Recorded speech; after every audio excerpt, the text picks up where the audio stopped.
चचा चित्र रचो बड़ भारी, चित्र छोड़ते चेत चितकारी। जिन यह चित्र विचित्र हो घेरा, और चित्र छोड़ते चेत चितरा। चचा चित्र रचो बड़ भारी, चित्र छोड़ते चेत चितकारी। मैं थोड़ा एक रुका। बाहर लोगों ने कल्पना करके मान लिया है, हमारे हम पुराणों में सुनते हैं कि चित्रगुप्त नाम का पटवारी है, और वह पटवारी क्या काम करता, जीव जो भी कर्म करता उसका लेखा और जोखा करता, और जिसने ज्यादा पाप किया वह आदमी मरता है तो यमराज के पास में जाकर के अपनी पोथी पत्रा लेके कहता, सरकार इतना पाप किया नरक दिया जाए। और जिसने पुण्य किया है तो धर्मराज के पास में जाता है, वो पोथी पत्रा लेके कहता, सरकार इसने इतना धर्म किया है, इसलिए इसको स्वर्ग दिया जाए। ये केवल हमारी कल्पना। वास्तव में देखो तो जो है हमने जो भी कर्म किए हैं, ये कर्म के संस्कार हमारे चित्त चतुष्टय में दृढ़ है, गुप्त रूप से यही चित्त देखा है, सुना है, भोगा है, खाया है, पिया है, और यही संस्कार हमारे अंतःकरण में दृढ़ हैं। आप लोग साहब जी हम संस्कार जानते नहीं, संस्कार क्या चीज है। जब आप सोते हो और अर्ध निद्रा में आता है स्वप्न में क्या देखते, अमुक जगह जा रहा हूँ, अमुक आदमी से बात कर रहा हूँ, खा रहा हूँ, पी रहा हूँ, चल रहा हूँ, रो रहा हूँ, गा रहा हूँ, सब आता। ये क्यों है? ये आपने जागृत में जो व्यवहार किया है, और वे व्यवहार के संस्कार आपके रूप में, स्मृति रूप में, अध्यास रूप में, दो रूप में होते हैं।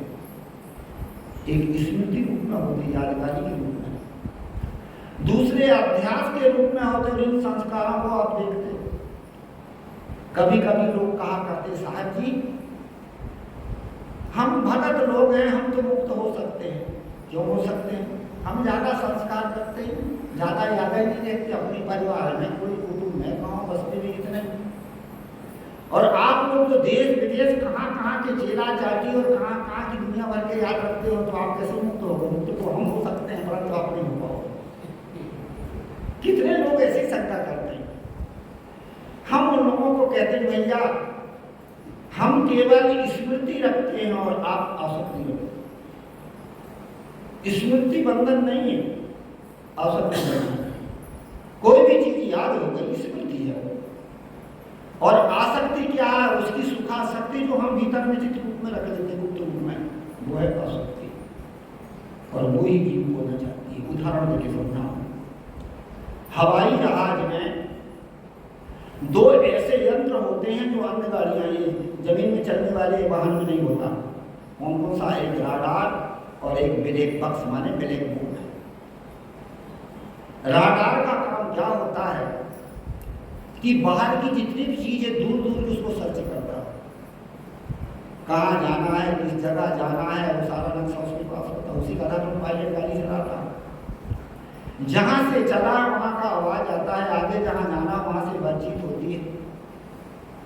ये बाहर की चीज को रडार सर्च करता है। दूसरा होता है ब्लैक बॉक्स, माने ब्लैक बोर्ड। ये क्या करता है?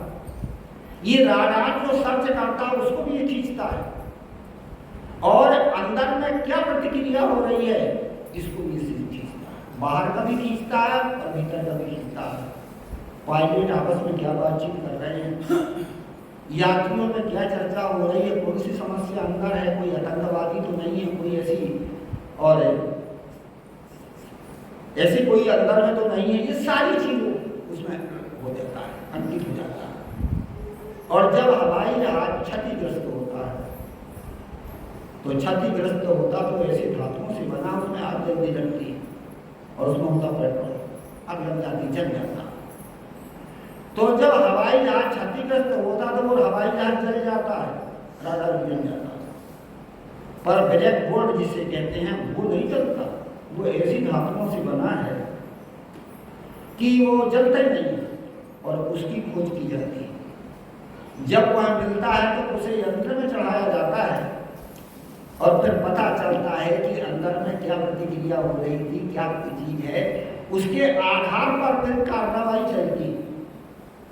इसी प्रकार से उदाहरण था। और आधार क्या है? हमारी बुद्धि।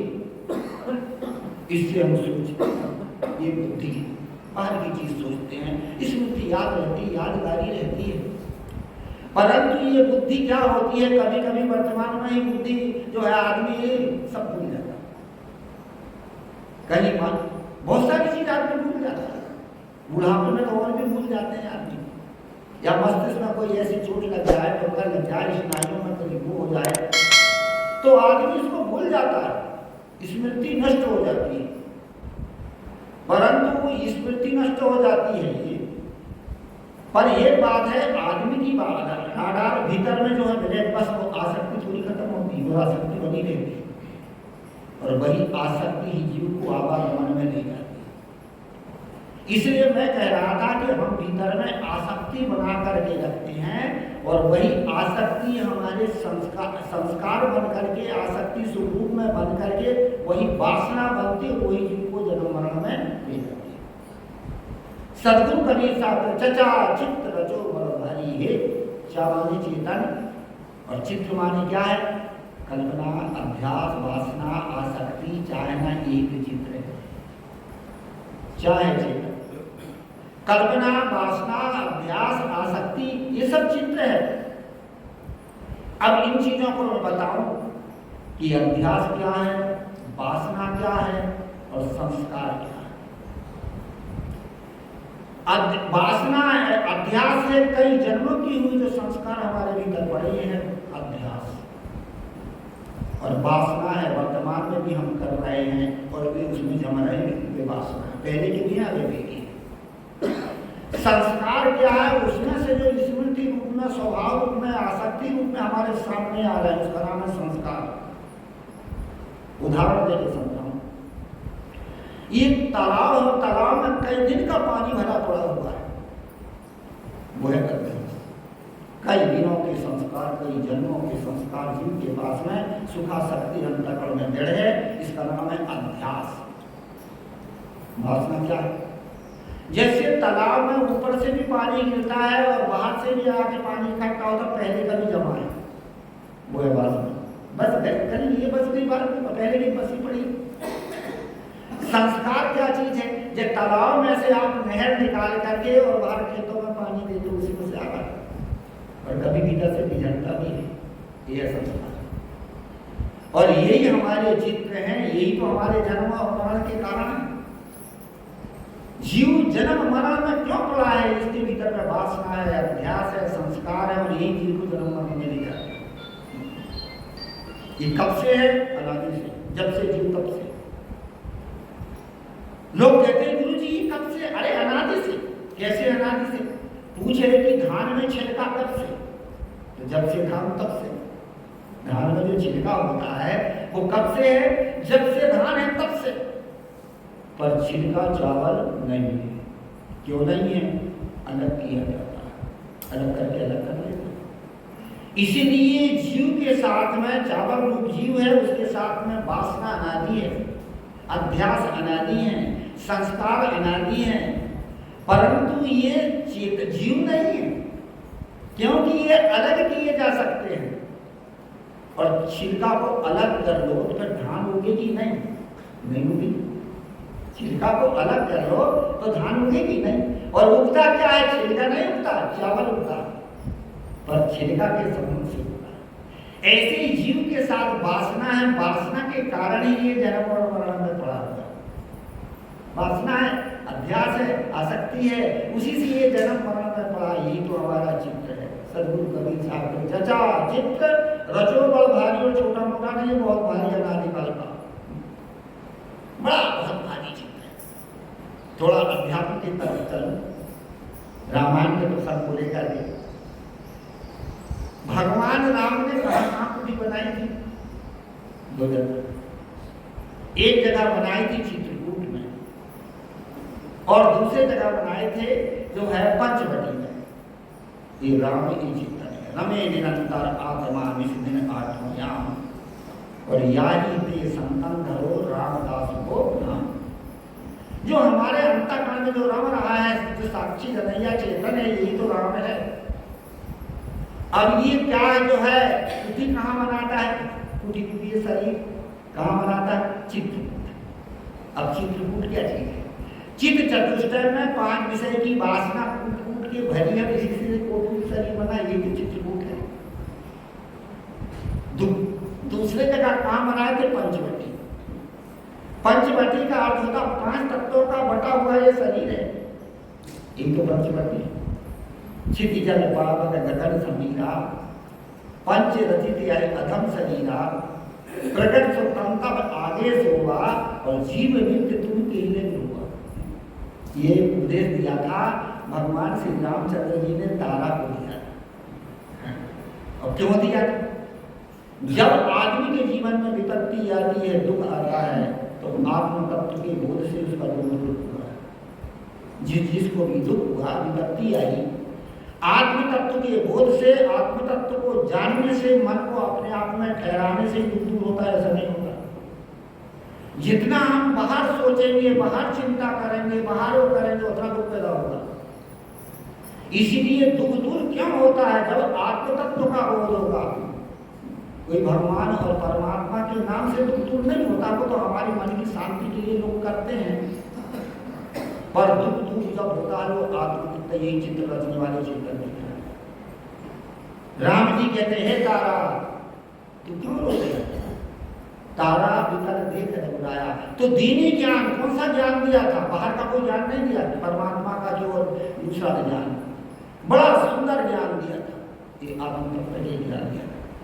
हे तारा, पृथ्वी जल अग्नि वायु और आकाश 5 तत्व से रचा हुआ ये शरीर है, और यदि इस शरीर को तू अपना पति मानती है तो तेरे सामने पड़ा, उसका कुछ तो हुआ थोड़े। और यदि कहो कि जीव मेरा पति है, तो जीव तो नित्य है। पति पत्नी पुत्र पुत्री जो भी होता है वो चेतन नहीं होता, वो शरीर होता। इसीलिए उस तत्व को छोड़, शरीर का मोह को त्याग के अपने चेतन में लक्ष्य, अपने आप में लक्ष्य करा, मन को अपने में ठहराओ। लक्ष्य लगाने का मतलब मन को अपने में ठहराओ। इसीलिए कहा जाता है जब जब जीवन में दुख आया तो आत्म तत्व के बोध से आया। जब माता देवहूति को दुख हुआ, दुख क्यों होता है? दुख इसलिए होता जिन चीजों को हम मान लेते हैं और वह चीज हमसे अलग हो जाती तो दुख होता है। इसी का नाम है माया। जहाँ हमारी मानंदी बन जाती है और वह वस्तु हमसे जब अलग होती तो वही दुख का दुख है। इसी प्रकार से जब देवहूति को जो पति थे कर्दम ऋषि और उनके पुत्र थे कपिल मुनि, दोनों वेला पे लेके चले गए, और पुत्र और पति की वियोग से बड़ी दुखी थी। कहा जाता कि बहुत दुखी थी। कपिल को पता चला कि मेरी माता जिसने मुझे जन्म दिया वो दुखी, लोगों ने बताया होगा। तो माता को उपदेश देने के लिए आए थे। देखा तो माता उदास थी, पर पहचान नहीं सकी, बहुत दिन बड़े हो गए। तो साधु संत जान के बड़ी सेवा किया। जब उदास देख करके फिर माता ने कहा, माता उदास कैसी हो गया महाराज? मेरा पुत्र और मेरा पति दोनों जो है साधना करने चले गए मेरे को छोड़ करके, इसलिए मैं अपने पति और पुत्र के वियोग से दुखी। कपिल ने समझ गया कि माता को बोध नहीं, आत्म तत्व का ज्ञान नहीं है, इसलिए ये दुखी है। अब इसे बोध देना पड़ेगा। तो क्या दिया था? कोई अलग चीज का बोध नहीं दिया था, ये प्रकृति और पुरुष, जल और चेतन का ही बोध दिया। उन्होंने कहा, माता सुनो, संसार में 2 चीज है, प्रकृति और एक पुरुष। प्रकृति का ये शरीर है, 5 तत्व का सारा, इसका नाम है प्रकृति। और ये शरीर जो बना है, जितनी वस्तु बनी है प्रकृति की है, और ये पुरुष चेतन से मिल जाती है, बीच में मिलती है, बीच में छूटती है, सदा नहीं रहती। इसलिए पति पत्नी पुत्र है पुत्री, ये प्रकृति के शरीर का नाम है। और दूसरा है पुरुष, वो पुरुष चेतन आत्मा है, जो न वो किसी का पुत्र होता, ना पति होता, ना पत्नी होता। इसलिए उधर के मोह को हटा करके अपने आप में अपने मन को रवा।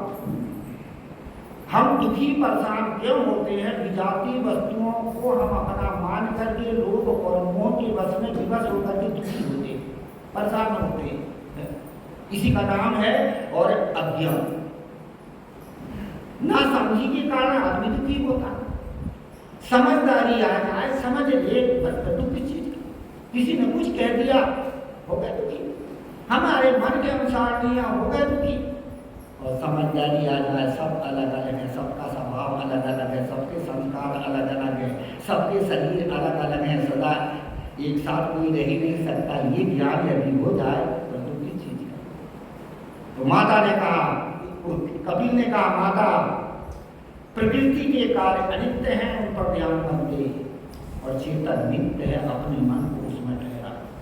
बोध हो गया माता? 3 दिन का उपदेश के बाद में ज्ञान हुआ, और ज्ञान होने पर कपिल ने कहा, माता आपका पुत्र कपिल मैं ही हूं। पीछे से बताए, पहले नहीं बताए। उन्होंने कहा, अरे महाराज, कौन किसका पुत्र और कौन किसका पति होता है, कौन किसकी माता होती है? ये प्रकृति के कार्य अनित्य हैं और आत्मा नित्य है, शांति के। इसी प्रकार से जब युद्ध के मैदान में अर्जुन खड़े हुए और अपने परिवार को जब देखा, भाई बंधुता हो, जब उनको देखा तो मोह आ गया, मेरे परिवार, इनको मैं मारूंगा तो अंत में क्या होगा कि मरेंगे, सारी महिलाएं विधवा होंगी, ये मेरा परिवार है। ये भावना होकर उन्होंने हथियार उठा दिया। कृष्ण ने उन्हें कर्तव्य का ज्ञान दिया कि तू क्षत्रिय है, अभी क्षत्रिय होने के कारण तू लड़ाई के मैदान में है, इसलिए तो क्षत्रिय का काम कर, अपना कर्तव्य कर। ऐसा कह करके और फिर उनको इधर उधर कह वहां करके फंसा फूसू करके फिर बड़ा सुंदर ज्ञान दिया। बताया, फंसाया तो जाओ में, परंतु ज्ञान बड़ा सुंदर दिया। क्या कहा? अंतवंत इमे देहा नित्य युक्त है शरीर। ये शरीर जो है ये अंत में नाश होने वाली है ये सारी, पर आत्मा नित्य थोड़ी होती, इसलिए बाप है ना पुण्य। ऐसी कहकर बिना लड़ाई के मैदान में दौड़वाना। कहानी का तात्पर्य है कि महापुरुषों ने जब जब भी जिसको दुख आया है, कष्ट आया है, कलेश आया, तो आत्म तत्व के बोध से ही आया है। आज भी हमें इस चीज की जरूरत है। ठीक है, देह के संबंध में देह है, इसे व्यवहार की दृष्टि से शरीर मेरा है, पर मैं शरीर थोड़ी। ठीक है, शरीर है, व्यवहार है, इसलिए परिवार मेरा, समाज मेरी है, व्यवहार की दृष्टि से मेरी है, पर परमात्मा की दृष्टि थोड़ी मेरी है। चचा चित्त रजो बड़ भारी चेतन शरीर को बना करके और उसी चित्र में पड़ा। अब कौन सी चित्र रचता है? सबसे पहले जीव को शरीर छोड़ने के बाद में 3 विभाजन, शरीर धारण करने के लिए 3 विभाजन होते हैं। पहला विभाजन है चार प्राणी, चारों प्राणी में जीव जाता, मनुष्य में, पशु में, पक्षी में, कृमि कीट में। दूसरा विभाजन है नर नारी और नपुंसक का। तीसरा विभाजन है कभी योनिज में जन्म लेता है, कभी अयोनिज में जन्म लेता है। योनिज करता है माँ बाप के द्वारा, अयोनिज कहते उस्मत खानी बिना माँ बाप के। ये 3 विभाजन क्यों? जब जीव को शरीर क्यों धारण करना पड़ता? तो अपने किए पूर्व कर्मों के भोग भोगने के लिए, या वर्तमान की असावधानी से जो गलत किया उसको भोगने के लिए शरीर धारण करना पड़ता। तो कर्म 2 ही है, पाप और पुण्य, तीसरा तो है ही नहीं। तो पाप पुण्य कर्म का फल होता सुख और दुख, तो एक ही खाने में भोग लेता, 4 खाने की जरूरत क्यों? या नारी बन के भोग लेते, या पुरुष बन के भोग लेता, या नपुंसक बन के भोग लेता, ये 3 क्यों? और जो है चाहे योनिज में माँ बाप से शरीर बना लेता, चाहे अयोनिज बिना माँ बाप के बना लेता, ये 2 भाग क्यों? ये भाग इसलिए हमारे पास ही चित्त हैं। कौन कौन से? पहले है वासना, जो हृदय में बसी, इससे संस्कार निकलते हैं, और संस्कार से फिर क्या होता? गुण होता। उत्तम संस्कार तो सत्गुण, मध्यम संस्कार तो रजोगुण, कनिष्ठ संस्कार तो तमोगुण। फिर संस्कार के बाद में क्या होता? फिर स्वभाव होता है। उत्तम संस्कार सतोगुण, मध्यम संस्कार रजोगुण, और कनिष्ठ संस्कार तो तमोगुण। और तमोगुण के फिर इसके बाद स्वभाव होता है। उत्तम संस्कार सतोगुण तो शांत स्वभाव, मध्यम संस्कार रजोगुण तो चंचल स्वभाव, कनिष्ठ संस्कार तमोगुण तो उग्र स्वभाव, ये हमारे संस्कारों के आधार पर होते, वासना के आधार पर होते और स्वभाव के अनुसार होते कर्म। उत्तम संस्कार सतोगुण शांत स्वभाव, सात्विक कर्म, दया, दान, परोपकार, सदाचार। तो मनुष्य एक काम करता है, मनुष्य का काम क्या? दया, दान, परोपकार, शांत स्वभाव। तो मनुष्य मध्यम संस्कार है, रजोगुण है, चंचल स्वभाव, आसक्ति, राग, चंचलता, मौज मस्ती, ऐश आराम, यही उसके कर्म है। तो ही पशु पक्षी को ही तो होता। कनिष्ठ जब संस्कार आते हैं तो कनिष्ठ संस्कार से कौन से होते हैं? तमोगुण। स्वभाव क्या है? उग्र। और कर्म कौन से हैं? लड़ाई झगड़े, मार काट, तामस प्रवृत्ति, तो तमोगुण। तम ऐसे कौन सी खाने पीने की, इस प्रकार से अपने कर्म के, संस्कार के, स्वभाव के आधार पर और ये जीव चारों पानी में जाता है। आकर 4,84,000 योनि भरवती जीवन। सदगुरु कबीर साहब है चेतन में बहुत बड़ा चित्र बना के रखा, चारों पानी का चित्र बना के रखा है, नर नारी का चित्र बना के रखा है। नर क्यों? जहाँ स्वर्ग के संस्कार हैं और आसक्ति के संस्कार है तो पुरुष, जहाँ चंचलता के संस्कार हैं, आसक्ति के संस्कार है तो नारी। इसी प्रकार से नर नारी का शरीर। अब उसके बाद में योनि में क्यों जाता है? योनि में इसलिए जाता है कि जहाँ क्या प्राणी और पदार्थ की आसक्ति होती है शरीर होते समय, तो जिन प्राणी में मोह होता वही तो माँ बाप बनते, और जिन उनके पदार्थ रूपी शरीर में आसक्ति है उनके शरीर से शरीर बनता। प्राणी और पदार्थ का संस्कार रहे तो क्या कहते हैं कि योनि में माता पिता बनते हैं। जहाँ प्राणी के संस्कार नहीं और केवल पदार्थ का है, रस विषय की आसक्ति, गंध विषय की आसक्ति, रूप विषय की आसक्ति, वहाँ प्राणियों का संबंध नहीं है, तो वहाँ कहाँ जन्म लेता है? वहाँ उसमें खाने में। रस विषय की आसक्ति तो फलों में मिला, गंध विषय की आसक्ति है तो सुगंध में और दुर्गंध में कीड़ा बन जाता है। रूप विषय की आसक्ति है, पतंगे कैसे बन जाते हैं? गर्मी में अनाज में कीड़े बन जाते हैं। और इसी प्रकार से ये जीव जैसे जाता वहां माँ बाप की जरूरत नहीं है, केवल विषयों की आसक्ति के कारण उन पदार्थों में शरीर बना देता है। इसी प्रकार से ये चित्र बना के रखा, चचा चित्र रजोगुण, चारों खाने के संस्कार पर उसमें क्या कर दे? सुख और दुख भोगते हैं। हमने अच्छा किया था तो वहां सुख भी होता है, गलत किया तो उसका फल दुख भी होता है। हर प्राणी में होता है, पशुओं में भी सुख दुख है, सुख दुख के भोग होते हैं, मनुष्य में भी सुख दुख के भोग होते हैं, कृमि कीट में भी सुख दुख के भोग होते हैं। इसी प्रकार से ये जीव चारों पानी में जाता। चचा चित्र रजो बड़ भारी, और दूसरा चित्र प्रकार का बनता है ममता और आसक्ति। जहाँ हमारी ममता हो जाती, जहाँ आसक्ति बन जाती है, वहाँ मोह में पड़ करके आदमी कितना दुखी होता है। इसी का नाम है माया। माया क्या चीज है? जहाँ हम मान लेते वही बन जाती है हमारी माया। ये मेरा है, ये मेरा, तो हो गई माया, और वही माया तो मैं चाहती, वही तो दुखी देती। यहाँ लखनऊ के पास एक गाँव है और उस गाँव की एक महिला थी, अध्यापिका थी। एक छोटा सा बच्चा उसका था, बम्बई गई थी, बच्चा खो गया। अब उसके मुंह में वो हो गई पागल। उस पागल अवस्था में बनारस में आई थी। जैसे ही आई तो फटे टूटे कपड़े थे, मेले गंदे, बाल फैलाई हुई, आई, दरवाजे खटखटाई, खोला, मैंने तो पहचान लिया, रोने लगी। मैंने कहा ये तो भाई, नाम था उसका शांति। तो मैंने उसको जो है देख लिया कि पागल जैसी, तो उसको अंदर में बैठा दिया। पीछे से एक आदमी और आया, पूछा गुरु जी कोई महिला आई? कहाँ? हाँ, लखनऊ के पास की शांति आई है। अरे गुरु जी कहाँ? बैठी है अंदर। बताने लगा गुरु जी उसका एक लड़का था, और लड़का जो था वो क्या था कि बम्बई में खो गया, उसके मुंह पर। अरे हम भाई तो ये तो अध्यात्म का थी, हाँ गुरु जी अध्यात्म का थी, पर क्या करें पागल। इसलिए कहा जाए जहाँ आदमी मान लेता है, ममता होती है, आसक्ति होती है, वहीं तो आदमी फंसता है। मोह का चित्र, ममता का चित्र, ये मोह। अब अंत में उस कैसे ठीक भाई हुआ, वहां पर जाके बता उसको एक ऐसे उसी प्रकार का लड़का था, उसकी लड़के के समान, स्कूल में पढ़ता था, उसको दिखा दिया, देखिए तेरा लड़का 3-4 साल की बात है, अब बड़ा हो गया है, यही है क्या?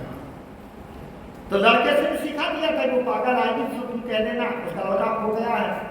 तो उसने कहा हाँ माँ मैं हूँ और ये है, एक सेठ ने मुझे पाल लिया है और पाल लिया मुझे पढ़ा लिखा रहा है। उसको देखी, पागलपना खत्म हो गया। बीच बीच में भी आता था, मिलता था। अभी क्या हम मान लेते हैं, मान लेते वही आसक्ति बन जाती। सोचते प्राणियों का मोह, ये प्राणियों का मोह। दूसरा होता है पदार्थों का भी मोह होता है, उसको लोभ भी कह सकते हैं। पदार्थों का मोह होता, कोई वस्तु है और वस्तु को देख करके उसमें हम आकर्षण हो जाते हैं। कोई भी चीज को देख के, वस्तु को देख करके, कपड़े को देख करके, गहनियों को देख करके, वस्तुओं को देख करके हम उसमें आकर्षण हो जाते हैं। और आकर्षण हो जाते हैं, आकर्षण वही वस्तु का, और अंत में आदमी शरीर छूट जाता पर आसक्ति बनी। कभी कभी लोग कहा करते हैं कि जो है आदमी ने माया गाड़ के रखा था रुपया पैसा, और जब उसको खोदा गया तो वहां सांप बिच्छू, तो माया सांप बिच्छू बन गई। माया सांप बिच्छू नहीं बनी है, वो जिसने गाड़ा वो आसक्ति का कारण, वो वहां सांप बिच्छू बन के आया, वो माया बड़ी बन गई।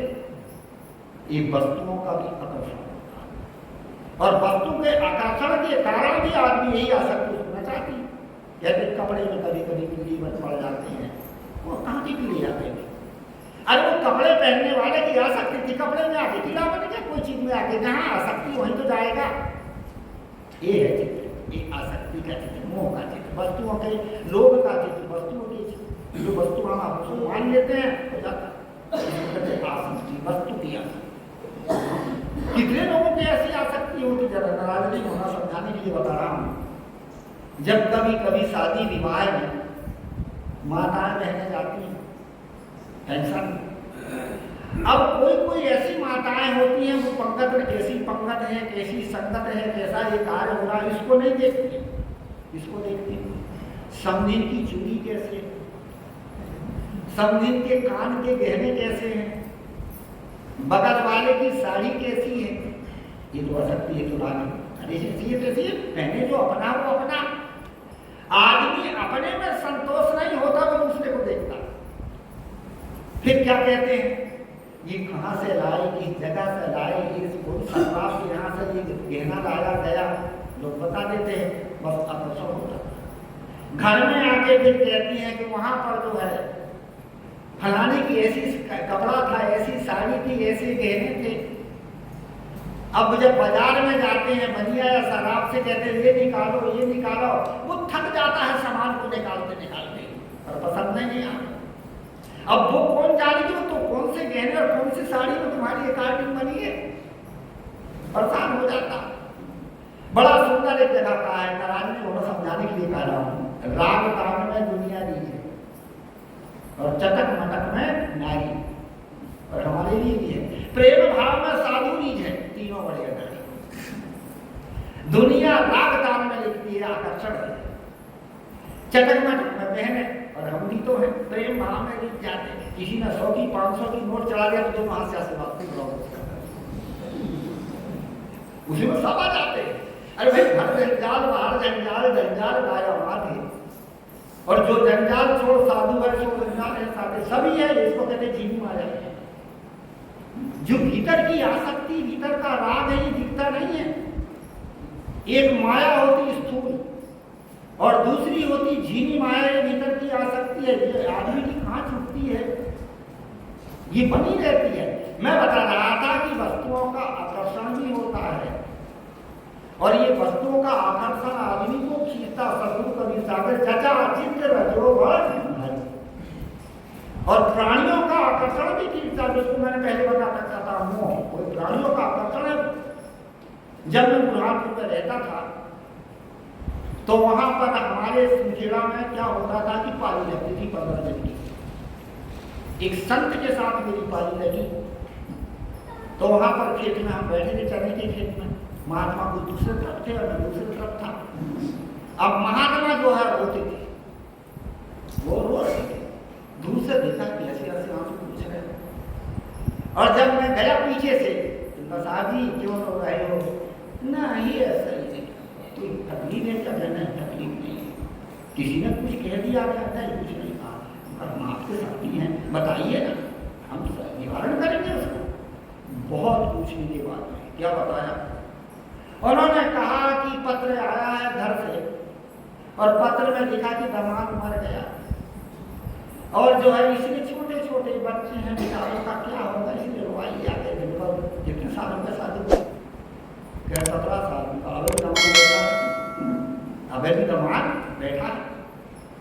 ये है आसक्ति। इसी का नाम है आकर्षण, मोह। मोह और लोभ, पदार्थों का है लोभ और प्राणियों का है मोह। वो आसक्ति की दो रूप है। पदार्थों का होता है लोभ, कपाल तारु प्यास है साथ हम संपत्ति, ये लोभ है। और प्राणियों का क्या होता? मोह होता, जिसको हमने अपना मान लिया, ये मोह। और ये भी एक चित्र है, सदगुरु कबीर साहब के सारे चित्र जीव ने बना के रखा, हमने तो बना के रखा। आज जो हम जीवन में दुख पाते, कष्ट पाते, कलेश पाते, कोई देता नहीं है। हमारे भीतर में जो चित्र खींचा हुआ है और उसको याद करके आसक्ति के बस में हम परेशान और हैरान होते हैं। उसको दुखी करने वाला कौन है? कोई नहीं। बड़ा सुंदर कहा, तेरा वैरी कोई नहीं है, तेरा वैरी है। और आपन वैरी छोड़ दे वो सब गली गली कर। तुम्हारा वैरी कोई नहीं है। तुम्हारा वैरी कौन है? तुम्हारा मन। फेल का अर्थ होता है हमें फेल करने वाला, आउट करने वाला कौन है? मन। अपने भेद से अलग करने वाला, अपनी शांति को विचलित करने वाला ये मन ही तो है। और ये तो सबको ना चाहता क्या? इसका नाम है आसक्ति, राग और मोह। ये सारे चित्र हमने बना करके रखे। फिर कौन सा चित्र होता है? फिर चित्र होता है हमारे पास मान्यताओं का। कल मैंने लिया था मान्यताओं का विषय। जिस चीज को हम मान लेते हैं, सुन लेते हैं, देख लेते हैं, पढ़ लेते हैं और मान लेते हैं, बना लिए चित्र। विवेक क्रांति। जो हम जो जिंदगी जीते हैं, ये हमारी जो जिंदगी दुखपूर्ण क्यों है? दुखपूर्ण इसलिए है कि बाहर की इंद्रियों के आधार पर हम जब व्यवहार करते हैं तो दुख होगा, और विवेक के आधार पर आपको व्यवहार करोगे तो दुख नहीं होगा। हम इंद्रियों के आधार पर व्यवहार करते हैं। कोई ने खा रहा तो हम भी खाने लगे, उसका परिणाम क्या सोचिए। कोई पी रहा तो हम भी पीने लगे, उसका परिणाम क्या है सोचे। कोई ने बता दिया तो हमने सुन लिया, मान लिया, पर सही है कि गलत है? इसीलिए कहा जाता है आंख से देखा और कान से सुना, इंद्रियों के आधार जो व्यवहार होता है और जो करते हैं और हम मान लेते हैं वो सही नहीं होता। विवेक जब हो तब सही हो। इसलिए कहा कि विवेक हो। हमने आंख से तो देख लिया और विवेक किया नहीं और मान लिया, और आगे मानी जाए। उदाहरण देके समझाऊं। एक बार क्या हुआ कि एक पर्यटक चला जा रहा था कहीं, रास्ते में क्या पड़ा? एक मरघट पड़ा। अब मरघट जानते किसको कहते हैं? जहां लोग को जलाया जाता लोगों को, उसका नाम है मरघट। पर वो मरघट थोड़े, मरघट तो घर और अस्पताल है जहां हमारे, वो तो जलघट और गड़घट है, और उसको हम मरघट कह देते। तो इसलिए वो मरघट में जब पहुंचा तो उसने देखा तो बाईं ओर लोगों को जलाया जाता था और दाईं ओर लोगों को गाड़ा जाता था। ये जलाने और गाड़ने की प्रथा भी बड़ी विचित्र है। ये केवल हमने मान लिया, उसकी वास्तविकता नहीं आ रही। जलाओ चाहे गाड़ो, शरीर तो शरीर है, परंतु लोग जलाते और गाड़ते। मुसलमान गड़ाते। क्यों गड़ाते हैं? कहते क़यामत के वक्त खुदा जब अर्श के तख्त पर बैठेगा तो वो न्याय करेगा, इसलिए सबको उठ करके वहां इंसाफ देने जाना पड़ेगा। माने सब मुद्दा उठ के जाएंगे। अरे जीव आत्मा तो निकल गया, इंसाफ देने कौन जाएगा? कितनी सड़ी गली बात है। जिनको लोगों ने मार रखा, चित्र बना के रखा, मार दिया तो है, मार रखा। हिंदुओं में कहते ही जलाया जाता। क्यों जलाया जाता है?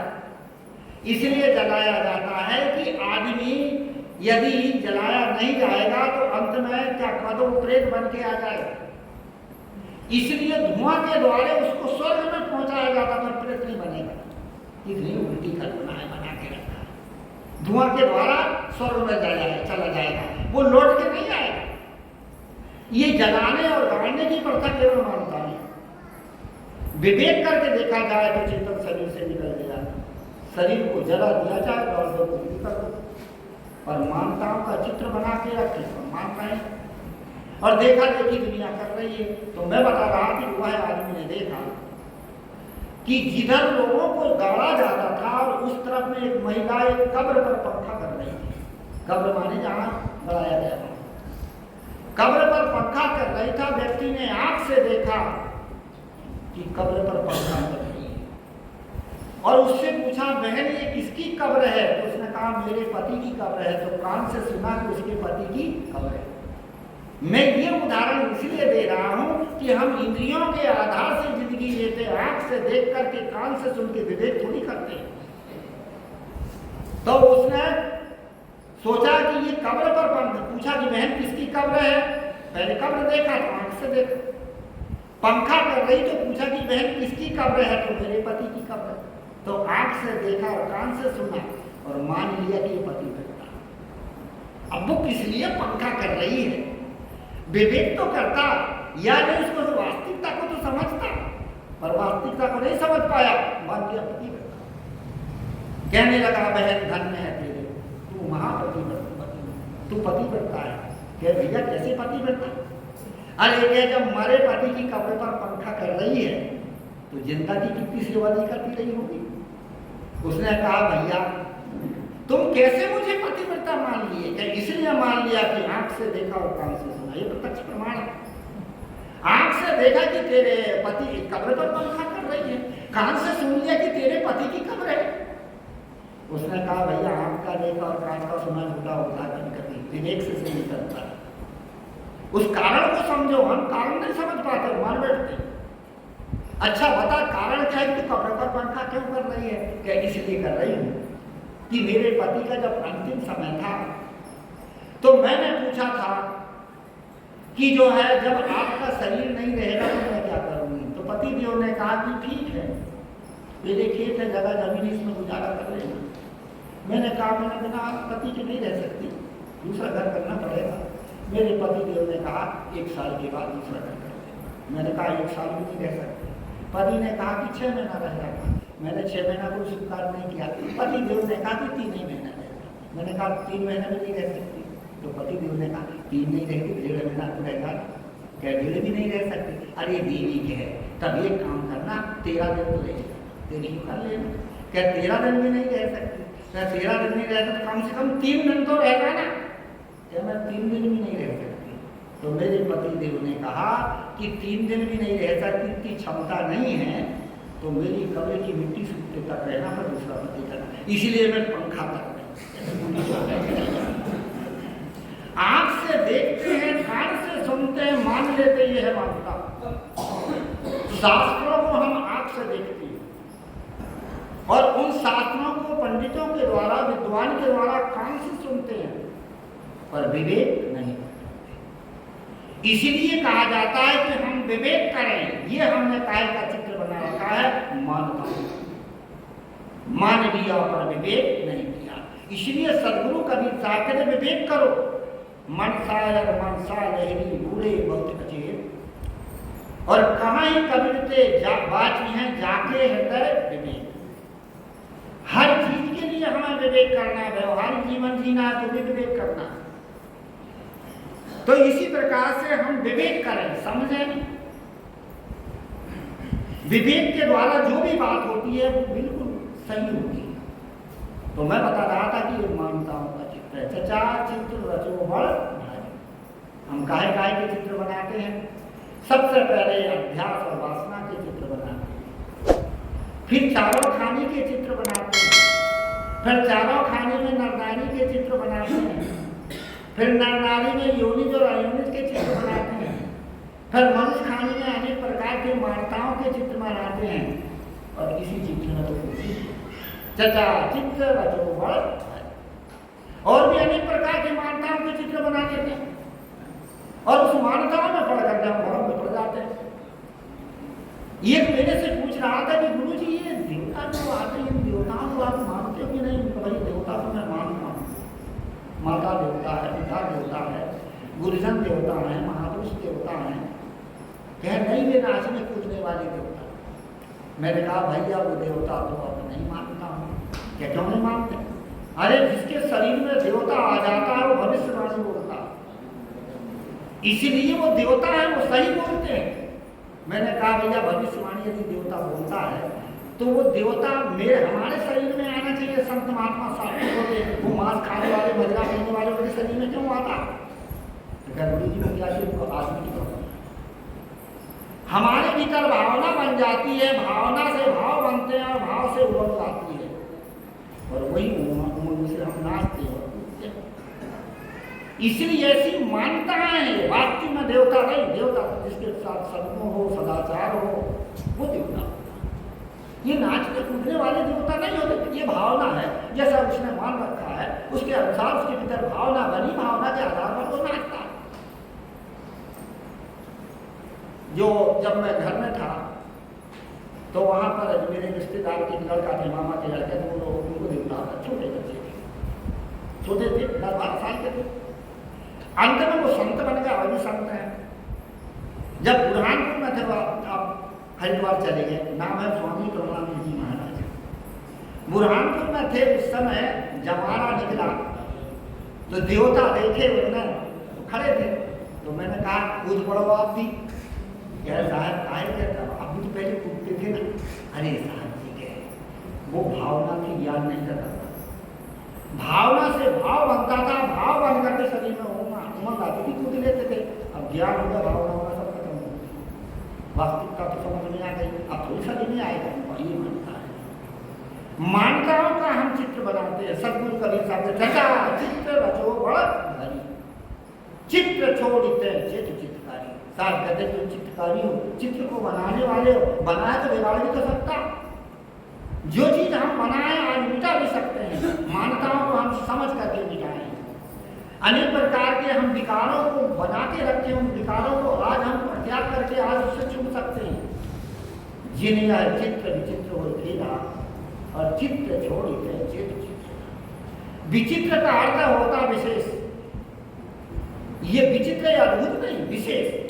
तो जिन्हें चित्र विचित्र हो खेला, जिसने ये सारे चित्र को बनाया है वो विशेष चित्र को बनाने वाला है, बनाने वाला है ना।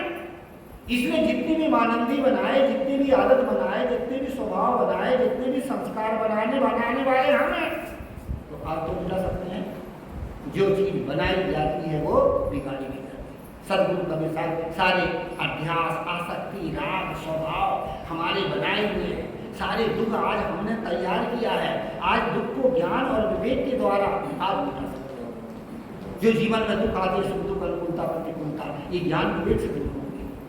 जो हमारे स्वभाव हमें दुख दे रहे हैं, उन स्वभाव को आज समझ करके आदमी मिटा सकता है और आदमी सुखी और संपन्न हो सकता है।